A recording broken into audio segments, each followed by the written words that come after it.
Hello, everyone, and welcome back to another episode of the Bridging Impact Podcast, a podcast that is passing wisdom to the next generation of athletes, coaches, and parents to transform leaders on and off the court. And I'm your host, Coach Furtado. Here is the episode of Coach's Corner, where every Friday I share what I am learning, the wisdom that I am taking in as a coach, also as an entrepreneur, business owner, and what I see. This is going to be a great episode for athletes. It's something I've been thinking about a lot as I prepare for the high school basketball season coming up here in a couple of months, and I want to talk about playtime. Everyone wants more playtime. No one wants to sit the bench. Everyone wants to shoot more shots. So how does one get more playtime and get to take more shots? We have to earn a coach's trust. That is the third principle that I'm going to talk about today. But before we talk about that third principle, we have to go through the first two principles. The first principle that I'm going to say right now, and actually before I even get to the principles, I'm speaking purely in terms of competitive high school basketball. I'm not talking about recreation basketball. I'm not talking about club basketball. I'm not talking about anything else. This is directly for high school basketball players. Number one, before we even dive into that principle, playtime is earned. It is not given. You do not deserve a single minute of playtime, and you need to get that in your head if you really want to understand and have a great season, because everyone feels like, oh, coach, I deserve to play, right? I'm on the team, I deserve to play. No, absolutely not.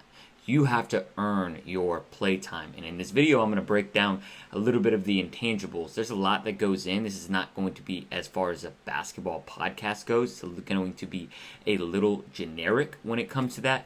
But what is most important to know is that your playtime is earned in practice. The way that you practice, okay, shows up in the game. So you win games in practice, right?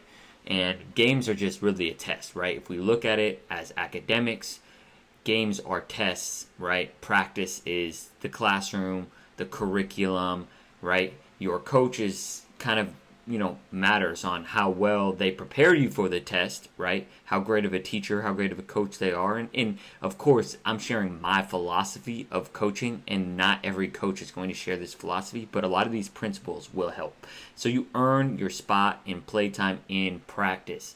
So how do I do that? Number one, you need to be at practice 10 minutes early. At least 10 minutes early if you can. If not, right, communicate with your coach. I might be a little late. And then if a little late is 5 minutes early, that's great, right? But you should do your individual skill work, right? So I'm going to talk pretty much solely around basketball. You should be doing, some form shooting. You should be warming up before practice begins. That is 100% your responsibility. It is not your parents' responsibility to get to practice on time. Figure out how to do it. Right? I think you just got to get that in your head. Got to figure out how to be 10 minutes early. Number two, when it comes to practice time, you need to be the first in line. You need to be sprinting. If you are walking from point A to point B, then you're wasting coaches' time. And coaches hate when you waste their time. So make sure that you are sprinting. You're the first one there. You're leading by example. You're giving respect and attention, not only when coach is talking, right, but you're giving respect and attention when one of your teammates has a question, right? And then obviously in practice, you're making sure that you understand the plays, you understand kind of the system around there, So I will share a brief story. I've shared this story, kind of numerous times. The 17th man on my roster last year, he ended up becoming my 9th man on the roster because he was playing great defense. He brought great value to our practice consistently, not just one day. So then he earned more play time than at the beginning of the season. Number two, you want to be a great teammate. And I know this seems super obvious. You're like, of course, coach, I'm going to be a great teammate.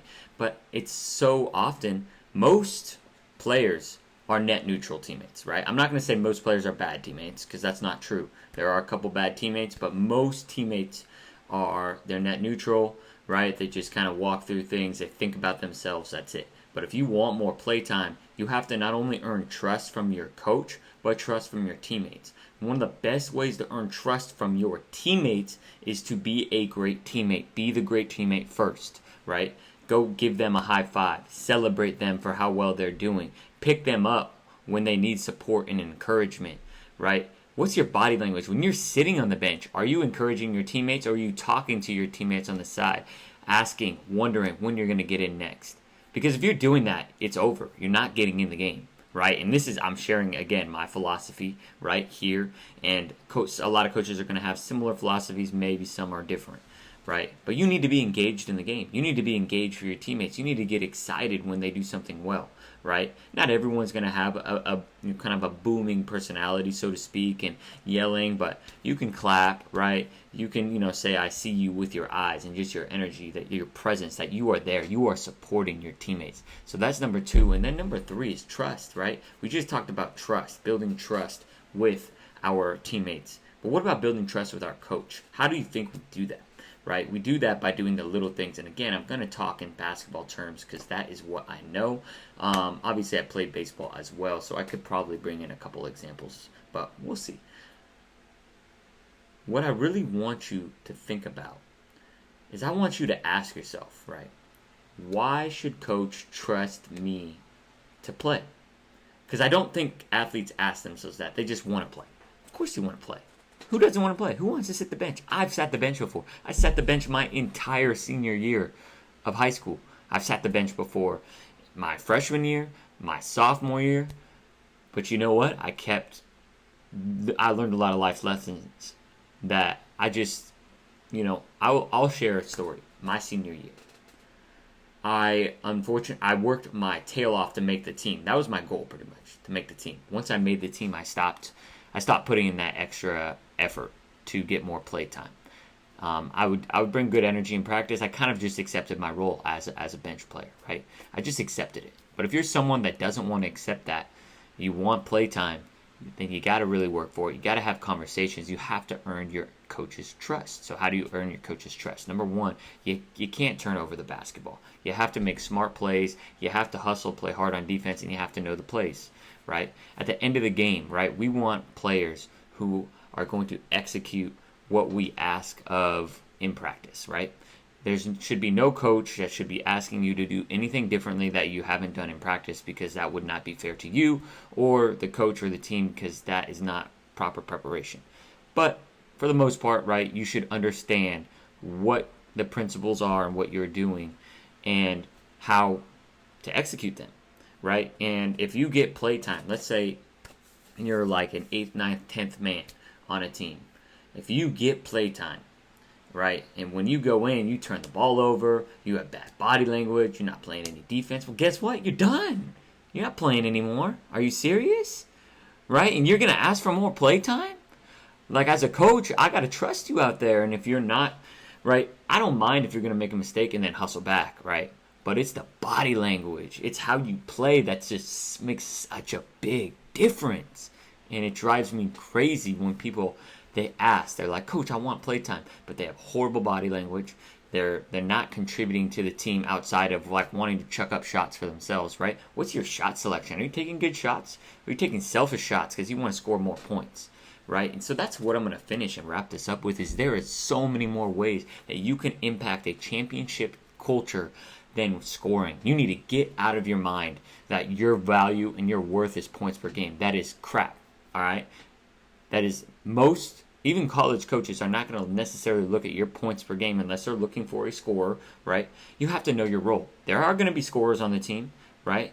But that may not be your role. Execute your role to perfection. I'm going to tell you right now, coaches need players that play defense. They need players that are going to rebound, do the little things, hustle, right? We want to play those players. We're going to play those players.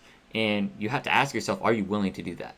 That's how you're going to get playtime. And that's why you need to subscribe to this channel and this podcast if you are listening, because I know you want more playtime. More playtime is essential, right, to impacting the game more. There's a lot you can do on the bench, right? I feel like I brought a lot of value my senior year by being an energy guy, consistently in practice and in games, right? I was the first one off the bench high-fiving people. It didn't matter. It's not about you, right? The more you make it about you, the less you make it about the team. It's about the team, and I understand. Everyone wants to shoot the last shot. Everyone wants to get buckets, but you have to understand what your role is on the team and how you can excel and thrive in that role. So Thank you for listening to this episode. Make sure, again, you share this with a friend who you feel like would get a lot out of this episode. I post these episodes every Friday where I share my wisdom as a coach with, parents, coaches, but really it's to transform athletes. And this one was very athlete directed. So have a wonderful, wonderful day, weekend, night, evening, whenever you are listening to this. Coach Furtado out.